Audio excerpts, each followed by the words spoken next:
The topic of anxiety. So when you say that, I hear Dr. Randy James saying, we are all on the spectrum. Yeah. Always have been. Yeah. Our grandparents were, we're all on the spectrum of anxiety. Is it fair? I mean, is worry though paramount? I mean, is that the definition of anxiety we're talking about? Because you can have anxiety and excitement about. Right. It's my turn to bat. I'm anxious about. But it's still worry though, isn't it? It's worry. Am I going to perform? Am I going to perform? That's right. Well, let me flip it around, Kevin, and ask you, just give me your gut response. What's the opposite of anxiety? Gut is peace. Yeah. Most people would say peace, joy, those kind of words. Even it might be confidence even. Okay. Confidence. And then, so the question is, are we all on the spectrum of peace and joy and confidence? Yeah. And so even daily, depending on what I'm doing in my life, if I'm sitting here writing something, I might feel uber confident. If I'm getting ready to do a interview with somebody, I might waver a little bit of my confidence. And then if a kid asks me a hard question, say, hey, Kevin, we're going to play soccer. How about you join in? I don't even know I don't know the rules. Yeah. Now imagine here we are in this world and people are going forth into their marriages, into their fatherhood, into their work. And do you think most people are driving to work with a sense of peace and joy and confidence, resilience? No. And I think we're unaware. And to the point at hand here, anxiety, I'm figuring that it has become, like many things, ill health wise, it has become the norm. And now we're all sitting at a greater level of anxiety and we're totally clueless because it's just, it's become normalized. Yeah, that's why, as we were talking before, I wanted to bring this topic up, even though we've sort of talked about it from a different viewpoint in the past, but it is now the number one mental health disorder. It is the number one diagnosis is anxiety. And almost always, like whenever I diagnose anxiety with an ICD-10 code of F something, because F means psychological, it's always anxiety with depression or depression with anxiety. They're flip sides of the same coin, because if somebody has lack of joy, lack of peace, lack of confidence, I would be depressed too. Why am I driving to this job? Why won't my son do XYZ like I asked him to do? Am I failing as a father? What?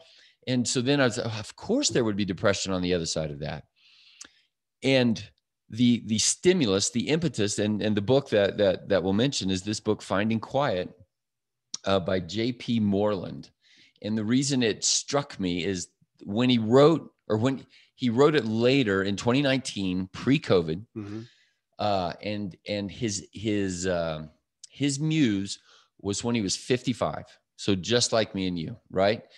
At essentially, he's reached his career, not peak, but he's a full professor. He's got it, right? He's teaching what he wants to. He's got a PhD in theology and one in philosophy. He's there. And he wakes up in the middle of the night with a full-on panic attack for no, quote unquote, no apparent reason. Right? Like you and I have. He caught it, like a virus. He just caught the virus. Which is everything. We all think we caught it. Yeah. That's right. Like, son of a gun, I woke up today and I caught COVID, or I caught cancer. Didn't have my mask on. I didn't have my anxiety mask on, or my genetics has led to this. And here's the thing with anxiety, what do most people blame? Work? I don't know.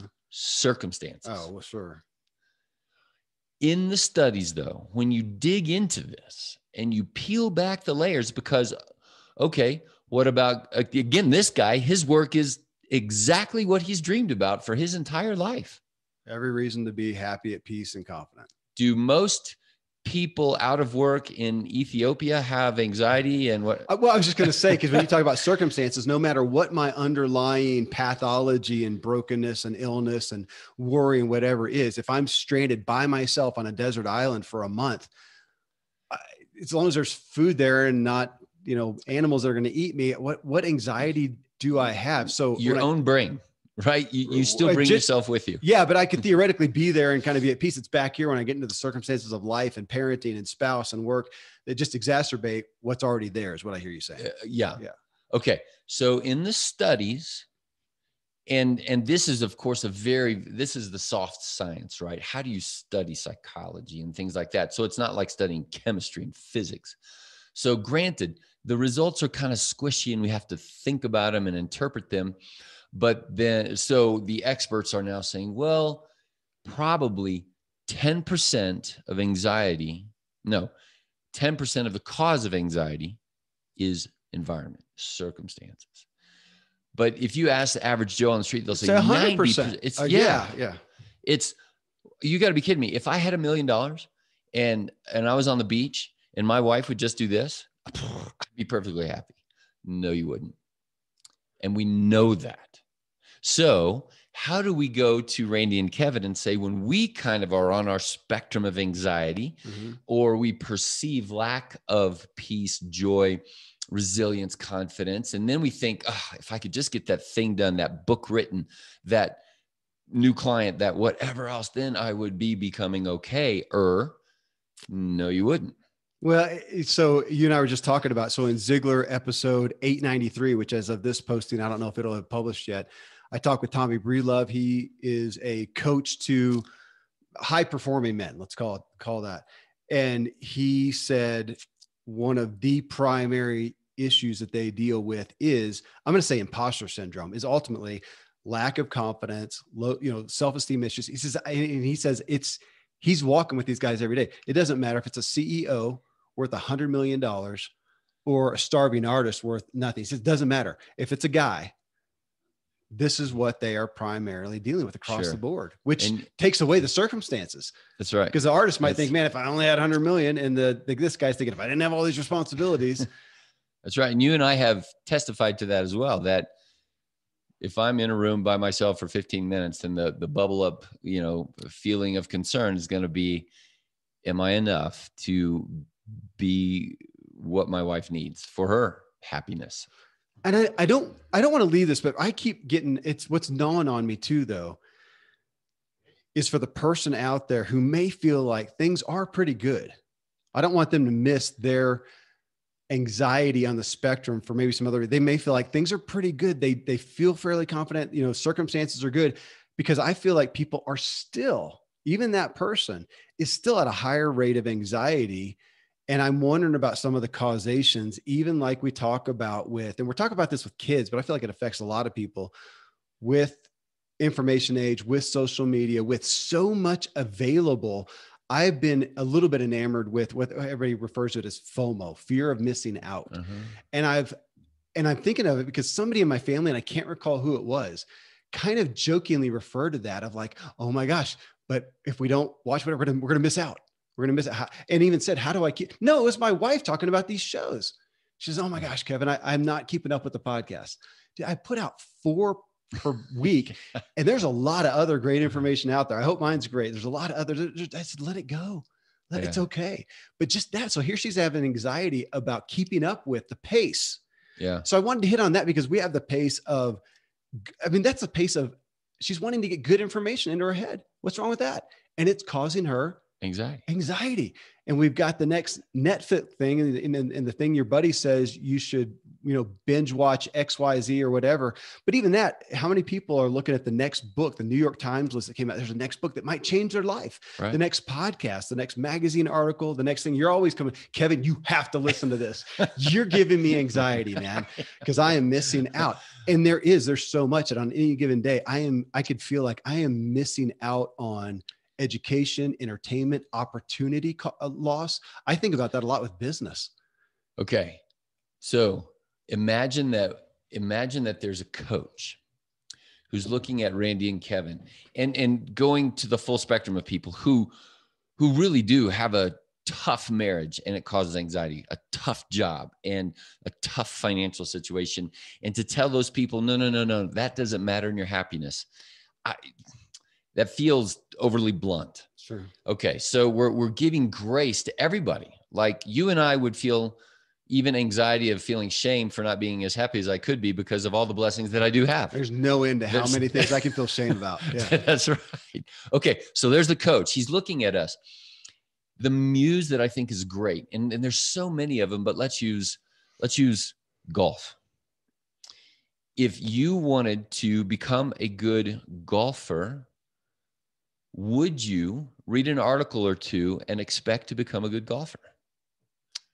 Not just from that. Would you go sit around with a bunch of guys and talk about golf and really chew it up? Yeah. Okay. As in the Christian sense, what do most people do when they're like, hey, let's get into this? They go and read a few pages in the Bible, a commentary. They go and chew it up with their pastor, their friends, and they expect to be different, but they don't do the do. Well, right? It makes me think of fruits of the Spirit, because I'll never forget my wife saying at some point we were talking about, I wish I was more patient. And she said something to that effect of, well, God's probably going to give you the opportunity to have to be patient. That's how you're going to grow it. And it would create anxiety in you. It would. It would. If I want to be more compassionate, put myself in the opportunity to have to grow the muscle, the muscle, as opposed to just hoping it'll get implanted by to read about a scripture, which is going to ruffle some feathers, but that's knowledge as a starting point. And my feathers are ruffled already. It's like, okay, how do we do the do of peace, resilience, confidence, joy? And how do we do the don't of don't be anxious, don't be worried, because if all you do is say, don't worry about it, don't, just get over it, just be okay. Yeah. This is what I think people in that anxious world that they hear the other people saying, especially their spouse, just get over it. And that is like me handing you a golf club and say, just golf. It's ridiculous. Or just go run a 5-minute mile, or just do anything. Just go speak German. If you want to be becoming the kind of person that is well-being, resilience, joy, and peace, and those kind of things, and less anxiety. And the word that you and I said this morning is, if I'm telling myself, I want to flourish as a follower of Jesus, as a father, as a husband, what would, if I could eavesdrop on what my wife would say about me to somebody else, if there's a flourishingness there, how do I exercise that muscle? And so I'm looking at you and me here, and other people are going to have to hear it into their own world, is how do we proactively exercise the muscles of the doing of this thing called golf that we're saying is resilience and peace? Okay. Well, number one is, that's what coaching is. Step outside of yourself and you see yourself with your golf swing. Okay. Now the coach is going to say, oh gosh, you're dropping your shoulder again. I told you, don't do that. Okay. Tomorrow we're going to swing 100 swings and you keep your shoulder up. We don't care how the ball goes. Just keep your shoulder up. Just turn your wrist. Just do, drop your hips and your elbows and whatever, all the things that the coach says. And then you swing 100 times with that thought process. So if it's compassion, okay, I'm going to go and not just read about compassion. I'm going to memorize this compassionate verse. And then I'm going to meditate and posture myself to look for compassion throughout the day. And I'm already feeling overburdened by this. Yeah. I was going to say, go to the nursing home, go to the homeless shelter, go to whatever you want. There's opportunities out there. I don't want to do them, but I don't either. Well, here's where I was going with that. You and I suffer from a lack of compassion to ourselves. Yeah. In the space of resilience and anxiety, you cannot go. I don't want you in the nursing home if you can't love yourself. If you cannot know self-compassion, how can you be compassionate to the nursing home or to your daughter?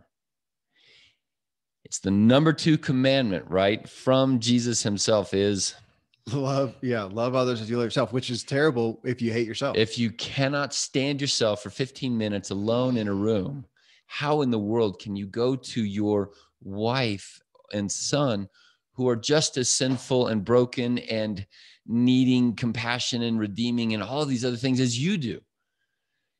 So here we are at the crux, right? And I think most people would be like, oh yeah, okay, I hear you. Good idea. You know what? And most people aren't going to be changing. They're not going to submit to the coach until what?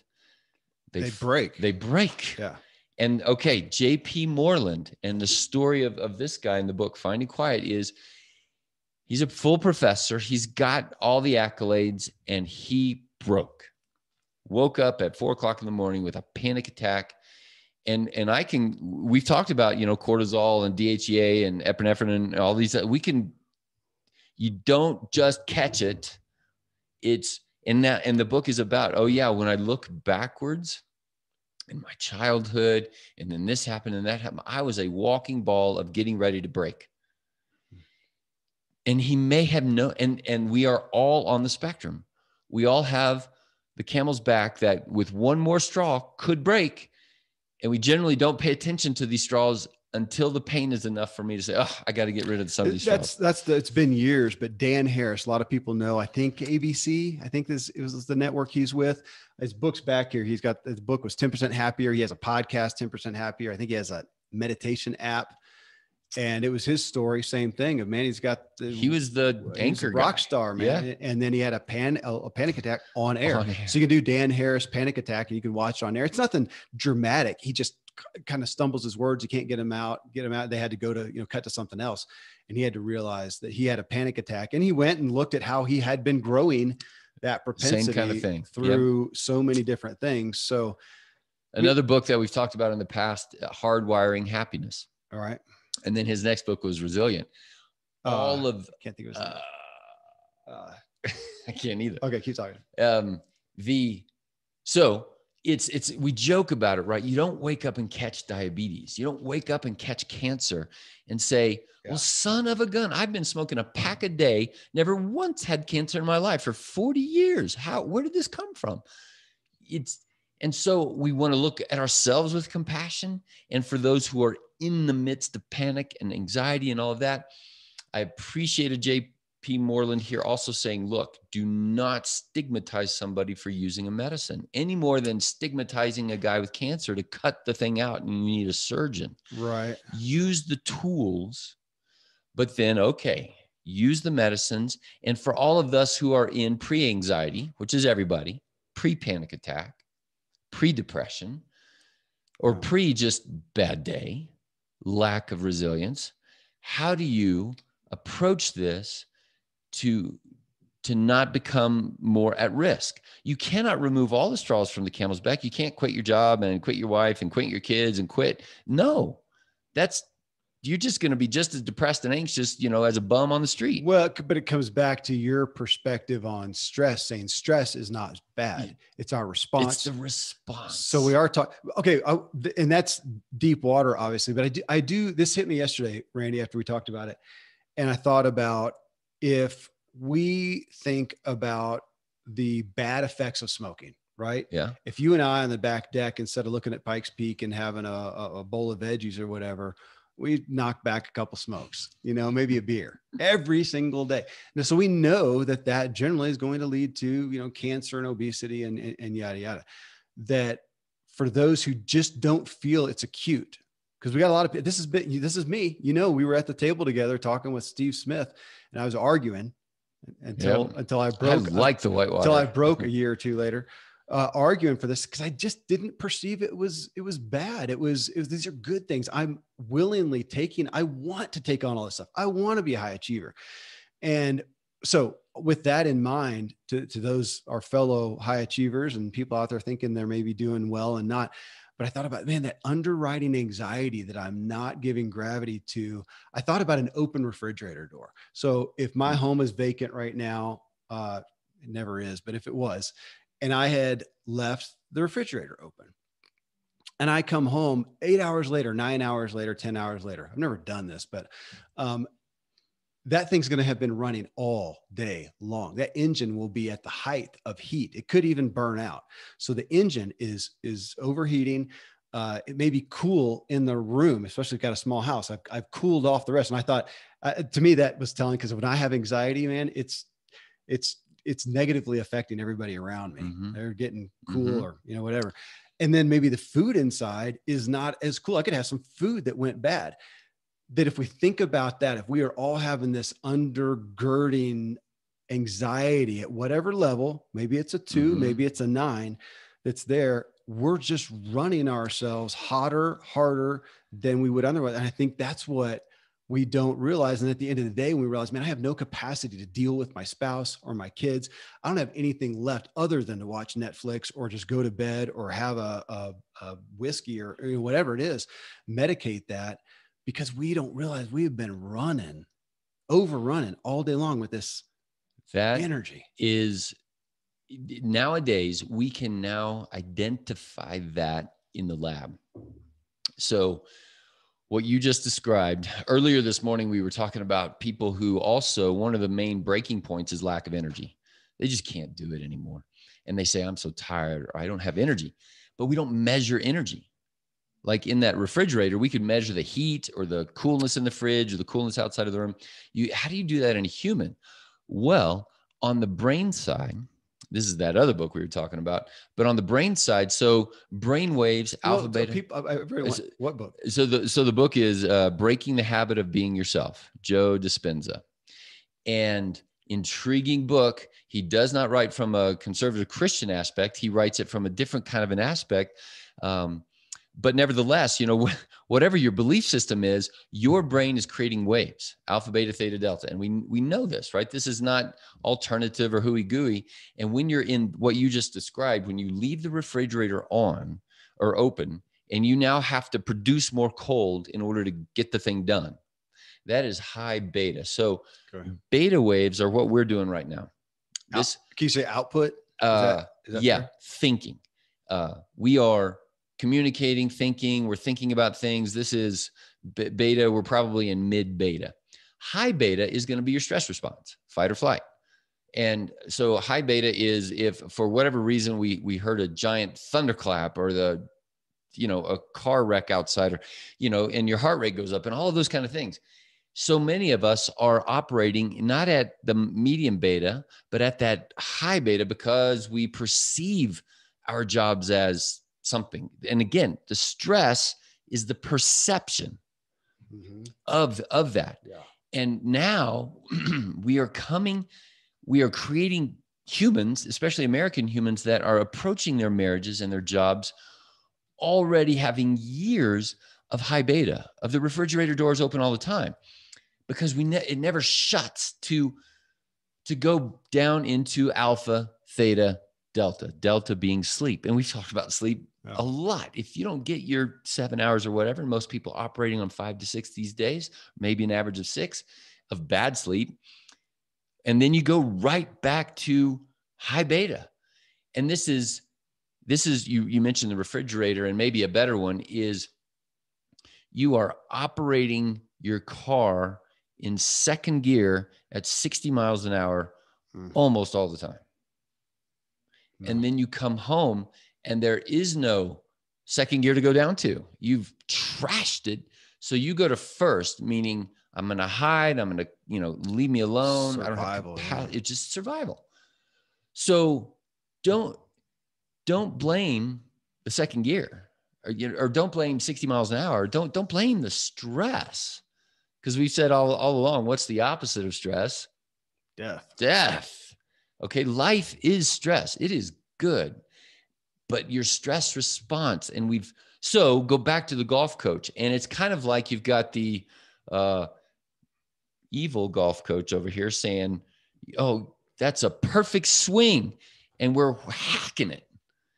But we get a feedback loop that says, man, that ice cream is good. And it is in a certain kind of a context over here with the good coach that says, if we were in the sand pit, that kind of swing might be okay, but we're on the tee box. We're doing a drive. Don't have cake and ice cream on your birthday, but don't have it every day all the time and call it breakfast. Yeah. All of the, stressful work is good or for me, it was finals week, right? But if I had been doing the daily work all the time, finals week would have been much less stressful, et cetera, et cetera, et cetera. So the golf coach is telling us, it is really hard and kind of boring to start your days with 5 minutes of breath work, Kevin, with 5 minutes of meditation. You know what that is? That is alpha and theta waves. When you purposefully close your eyes and go into yourself, your own thoughts, you just went from high beta less. Yeah.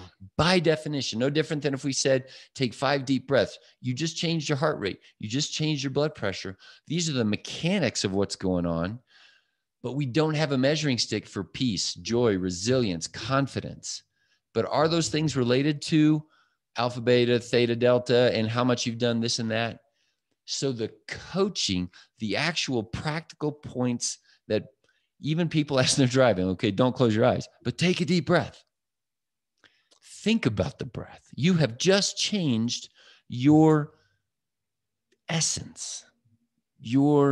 It's the Michael Jr. who I had on the Ziglar show recently. Think about what you're thinking about. Man, that one has stuck with me. And as we talked this morning, Randy, that thing you brought me, we talked about on the show, I think years ago, of saying, Kevin, how, in essence, you were saying, how are you showcasing being an entrepreneur to your kids? Yeah. Are you or showing, being a father, being a husband? Yeah. As this high anxiety, burdened, man, stressful. To look out there at us as parents. What do we show? Are we showcasing our kids a marriage they would want to emulate, work that they would want to emulate, parenting that they would want to, ever even participate in? I mean, how are we? That's so convicting to me on this anxiety of being aware of what am I, letting in. And then, but then to what you said too, I'm not going to stop being a spouse, father, business owner, whatever. So what am I left with? We can change the circumstances. I mean, I don't want to sidestep that. If you're in a crappy job with hard people, man, can you change your perspective for the better and have it make a difference? Absolutely. But to some degree, I get a little worn on that, because it's some degree, if you're standing in a pile of crap, be as happy as you want, man, but you're in a pile of crap. I would really help you get out of that and wash your feet. So you've got to judge that.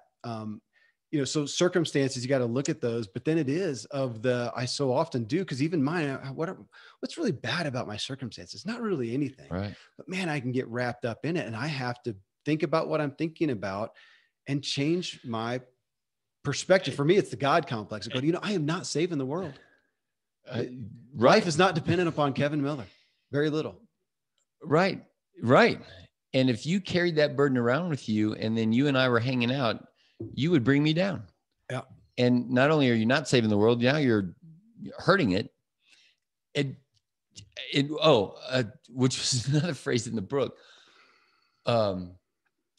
One guy said it this way: you are, in a sense, so we have to nuance this. In a sense, you are morally obligated to be as happy, as joyful, as peaceful as possible. Because by definition, now we can measure this as well. Everybody, people know that if a bad apple walks in the room, a narcissistic, whatever, stuck up kind of a guy, he's going to bring the tone of the room down. We all say, oh yeah, I felt that. And the opposite is true.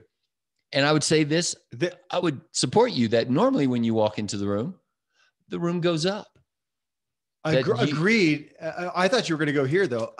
We all know that we have as humans, a negativity bias, that the majority of our thoughts tend to be, and whether you want to attribute that to the, to protective response or spirituality or whatever that it is. And I thought you were going to say, to some degree, I agree, but it feels like in the culture, in social groups, that the propensity for the bad apple to come in and sour is more weightier. Absolutely. Okay. And we can measure that actually. So there are now brainwaves, again, going back to this, that what does your brainwaves do when sour apple walks in the room? It's measure. Yes, that's right. Yeah. Okay. Well, the opposite is true too. So we are morally obligated to bring a self that's going to, share improvement to the world. Where this hit me this morning was on my sour apple drive to school. Most parents don't appreciate being a chauffeur. Agreed. Okay. And I thought, okay, I can either hate my job, but I can't get rid of this one, right? I'm not standing in a pile of crap or whatever. I'm forcing my kids to walk. We could hire drivers. We could. I'd feel like a schmuck, but. And now I'm convicting myself. I am morally obligated to bring a tone to the car that's going to help my kids. Yeah. Now, if they're sour apples, then I can call them out. But let me not contribute to the issue. And so this morning, anyway, one of them was a sour apple. And I'm like, hey, I said, you don't choose to be grumpy. What you just said right there had no place. So now, granted, he's 10 and he's not really going to be able to think about this with me, but how do I be becoming the kind of dad that's going to encourage my 10-year-old to become 11 and less sour, more, whatever the, more sweet. But at the same time, I can't also walk around and think, oh, I'm a failure as a father because my sour, grumpy kid is going to school. It's this, and this goes back to my default mode brain. And that's what you just said is mostly negative, mostly fearful, mostly anxious, mostly. And if we look at the amount of brain electricity, energy that is going on to maintain a default mode of fear, anxious, depressed, negativity versus resilience, capacity, love, joy, peace, kindness, patience, gentleness, it's overwhelmingly on this other side. Mm-hmm. Mm-hmm. So I think we've brought a case to ourselves and to people to say, okay, how do I be becoming a 53-year-old guy next week that is a little bit more joyful, a little bit more resilient than I was at 52? I have got to be honest with myself and wake up in the morning or go to bed on time, turn the darn TV off. For me, I struggle with not eating too late into the night, go to bed less full in order to be becoming the kind of guy who in the morning can say, let me purposefully close my eyes, put my brain in that alpha theta state where by definition, you are wellering more than you are unwellering. This is the formation of a habit to be forming me to be becoming the guy I want to become. I love that. The guy I want to become. It's in the book that I've just written of talking about that to ourselves. I want to be the kind of guy who does X, and we could look at every area of significance in our lives and go, what do I want to be? Intentionality in regards to the book I've been reading, lately. But I think about that, to think, when do we think about, or I want to be thinking about, what is my state of being? What is my mental state right now? Getting into the car, getting ready to show for the cars. What is my mental state? Getting into the office, standing in front of your desk. Okay, before I start banging away, what is my mental state right now? Man, I'm 50. That has not been a consistent part of my life to drive up into the driveway at night before I walk into everybody and go, what is my mental state? And it may not be that I can cure it, but at least to be aware and go, man, I am bitter. I'm bitter right now because of X, Y, Z that happened here, because of the pressures here, or I'm afraid because my wife and I had this hard conversation. I got to walk in and deal with that, and to be aware. And normally we're just on autopilot, but for me, again, it's just so convicting to think about, what kind of mental state do I want? Yeah. What would I be proud of? I mean, I don't want to be your friend if you're neurotic, Randy. If you're wigged out, want to be me. If you're wigged out, if you don't have any time for me. I mean, that's, like you look at love languages and stuff, and mine is, I guess you could say time, but just attention. Am I important enough to command your attention? And I am. Man, it speaks so much to me that I could knock on your door. You've always, generally, unless you got a patient right there, got a minute for me. You're the kind of guy. So I know you as the kind of guy who wants to be a good friend, who wants to have time, who doesn't want to be, honestly, what you were 6 years ago. When did we start working together some? And you're going with your clipboard and your suit and tie frantically to the next person because you're already an hour behind and people are pissed off in the waiting room. And to see you change, but to put that on me, do I want to be that busy, anxious guy? No, nobody wants that. Nobody wants that from me. Even if there's some credibility that goes with. Right.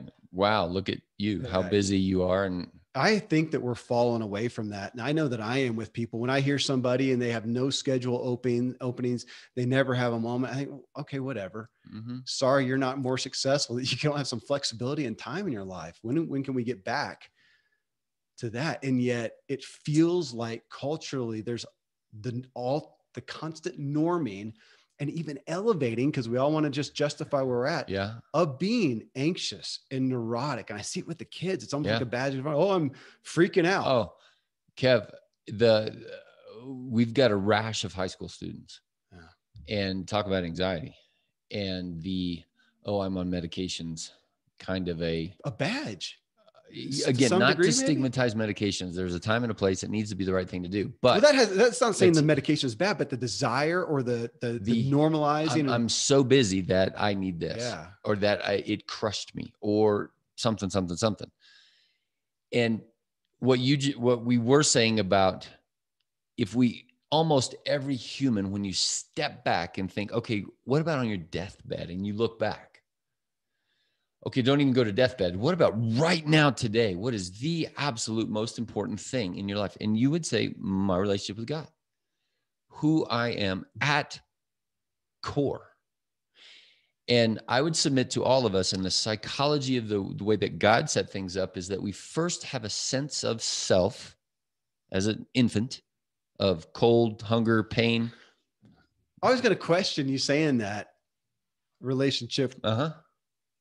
Can you really, and this is, now we're just getting into deep, can you really do that without first being at least aware of and having a relationship with self? How can I even authentically? No, that's what I'm arguing. Oh, we're arguing the same thing. Yes, we are. Okay. But in a lot of Christian circles, it would be like, oh no, that is a selfish, kind of like we're born into sin idea, that there's a badness there. I'm like, well, all infants are infants. And yes, we would say, okay, whatever the theology is of born into sin, original sin, and all those kind of things, nobody is perfect. Yeah. But seemingly God has designed the system to where the first awareness, right, going into the reality of the physics of biochemistry, is self. Yeah. Pain, cold, hunger. And like I was telling you this morning, we know that when a baby is born, they are born into delta waves. They cannot have a thought of God. Right. They can't, because they only have a sense of awareness, self.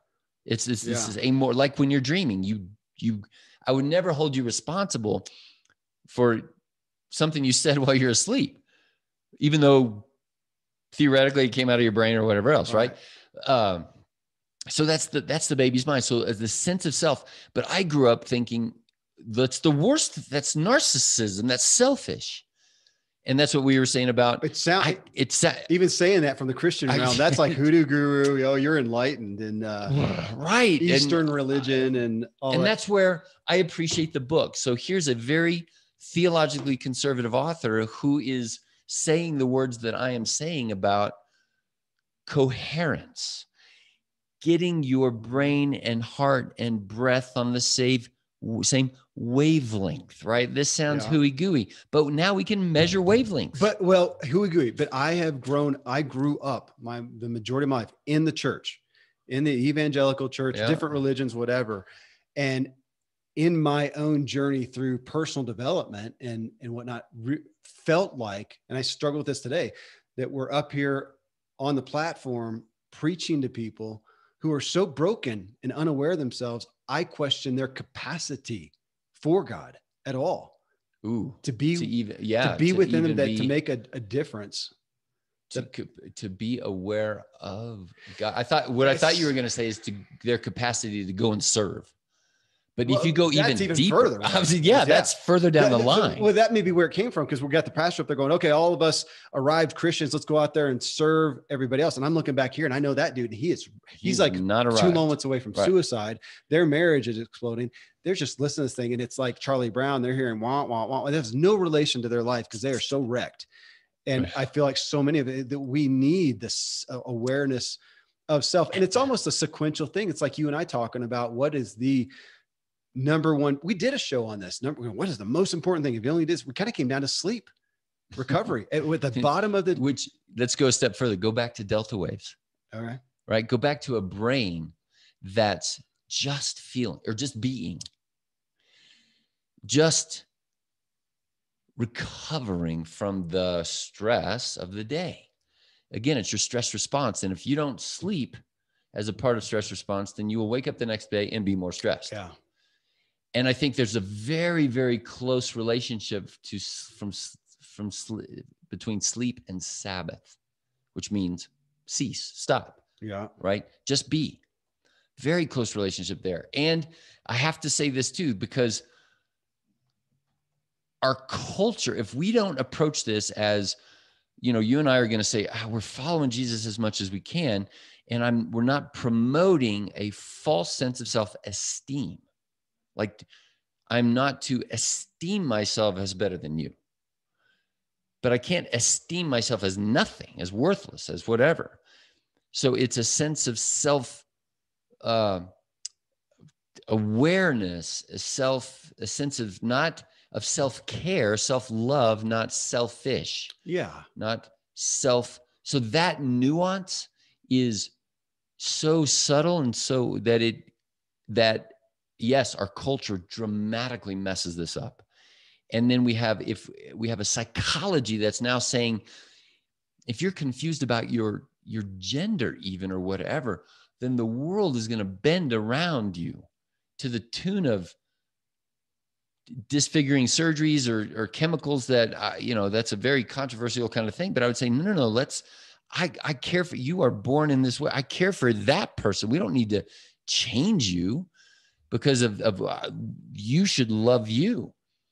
Anyway, this is a part of our cultural confusion. It is in that it's so hard. It is. It's so deep, which all of this stuff, we're talking about the self, and, I don't know how we can do that without theology and doctrine and perspective, again, on self-awareness and what do you believe? What are your values? And I'm doing a show coming up on values and how much more anxiety do I have when I don't even know what I value, and I am just running through from one thing to the next. I did want to just pull out again from a tangible aspect, you mentioning, you just said something about anxiety and sleep, and it made me think about, I'm so aware, I've been convicted sometimes when I've gone to sleep after watching whatever, show or movie or more so even, music, and I wake up in the morning and that tune is going through, and it may not be something terrible, but if it's, Billie Jean is not my lover, I'm thinking, really, that was just run through my head all night long. It's amazing to me how much of the anxieties and the worries, of, again. Okay. Well, let me convict you a little more. Please. This is one of those things where I say, Kevin, you got to read this book. So he mentions it's up on my screen. I will. I'll order it. He mentions the tactic. Again, the golf coach is going to say, Kevin, I've noticed that your wrists aren't quite right here. And it's called, you're going to bed with the wrong thoughts. Yeah. So let me give you a suggestion. Go to bed with these different thoughts. Now you can either do it or don't, but for the next 90 days in a row, like we're going to come out to the golf course and I want you to swing this way. It's called, don't watch those shows, watch these shows. Don't read those books, read these books.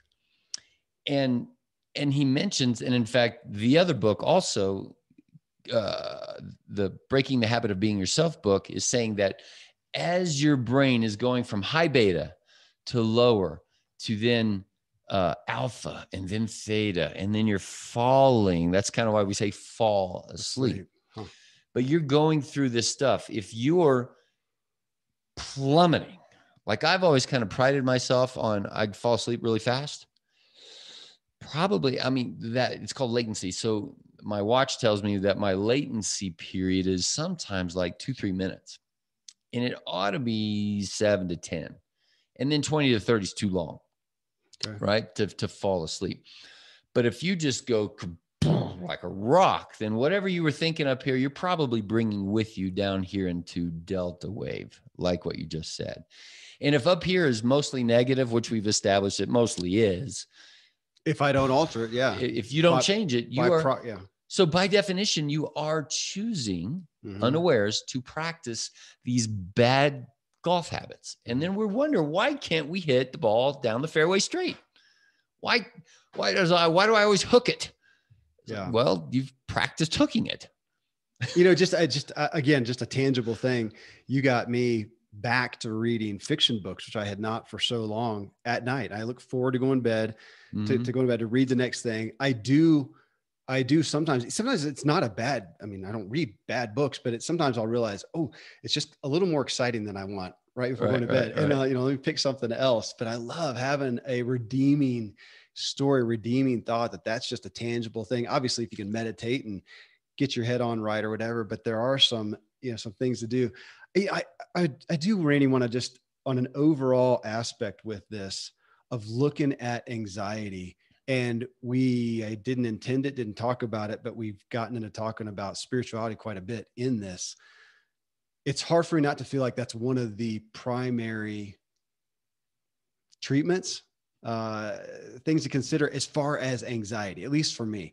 When my life is just about me, I am the end of the story. There is no greater picture. That's anxious. Right. The world is back on your shoulders. The world is back on that is anxious no matter what you feel like. But from a literal, the roles in my life as a father, as a husband, as a business person, as an influencer, as an author, as a whatever, to realize that once, because over here we're saying, man, you've got to care for self. You need self-confidence. You need self-esteem. Yes, you need the confidence that doesn't require me to have to be all things to all people either. Because over here, I am not God. Right. I am not God. My kids, as much as as important as we think that I am, if I get hit by a truck this afternoon, a year from now, they're going to exist. Something will have worked out. My friends and family will come around. My life insurance policy. I mean, they will exist. And I know that that's exaggerated, but sometimes it takes stuff like that for me to think, man, this is not all on me. Why am I so wrapped up in myself? And it to me, it sometimes comes to feeling there's pride and ego, because we all want to be important. And especially if you don't have purpose in your work, man, you want to be important to your family or vice versa or whatever. We all want this importance. My gosh, to back up and go, what am I so wrapped up about? Holy smokes, Kevin. My wife, she existed before I did. She's not dependent upon me. And yeah, even if we look at finances, I got good life insurance. They'll be okay. They may be better off financially, but to look at that and go, what am I? And then now, but further, if I do believe not only in a bigger picture, but in an actual being, a God, a deity, I think, really, is this much riding on me? Is he so needy of me? Right. To be the influencer, the father. Your children's eternal destiny is on your hands. There is that nuance, the sense of pride or arrogance or egotistical approach. Then there's tension, because we're not trying to minimize the role. I'm not going to go flippantly out here and go, it doesn't freaking matter, man. They'll be fine without me. Let's go golf. Come on, all day long for the next week. But how do we hold that tension of gravity? And I believe God does have me, for these roles and has an intent for me, but he's not dependent upon. So to me, Kevin, it's that, and we said it this morning, is I'm a little taken aback by the reality that in all likelihood, the end all purpose of this existence is going to go back to this idea of being, of thought, of mind, of mind, of God as first mind, of principle, of the first causes. And this life is a training ground, a preparation for a next life that has more gravity, more challenge, more excitement within that realm of mind, of that energy. We still cannot, Einstein, we still can't define energy. Equals MC squared and all this kind of stuff. And like you and I have said, are we meant to understand this? That we are in the infinite. Yeah. And no. And even as I always picture somebody listening to this in the car, and like I listen to my podcast, and it's like, I'm going to get to where I'm going. And then I got to hit off. Yeah. And then I got to go do a thing. But doing that thing is not the end all be all, whether it's fatherhood, husbandhood, or even my own this side of death pursuit of Jesus, of how to live. There is a mystery of something beyond us that I will eagerly die for, that I will eagerly spend my life in pursuit of. And that's why I'm willing to change what I eat. That's why I'm willing to try to go to bed on time and to try to listen to a golf coach who's going to tell me, eat more of this and less of that. I'm going to say, oh, okay, that's okay. I'm going to try. You use the word die for. I'm going to die for, to think about battle, to think about the gravity that we do give life, even as I find myself for this topic. A muse lately has become, can I be lighthearted? I am not a lighthearted person by nature. Why not? Why can't I do both? Because we just talked about dying for something. I know, but okay, right. And so it brings me to, it's not minimizing the gravity, right, to also be lighthearted, which makes me think of your book about the zebras.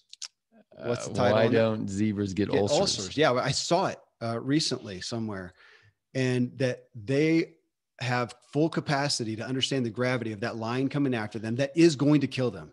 Somebody, if they don't perform at a high level. So they've been preparing, eating their veggies to perform at a high level. They do, it's over.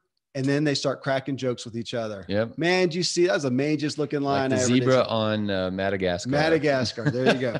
Can I hold those and have confidence in myself and feel, take care of myself, and yet realize I am not God? Can I have gravity to my roles and then realize it's not all dependent upon me? And it comes back to attention. Maybe is not a bad word, because even that in itself sounds anxiety ridden. That's right. Yeah. It's you, the bother. Can I hold them both? Palms up. And I think yes, and not perfectly. You will fail, and it's okay, because that gives me anxiety, Randy. No, but it's a lighthearted failure. It's a lighthearted.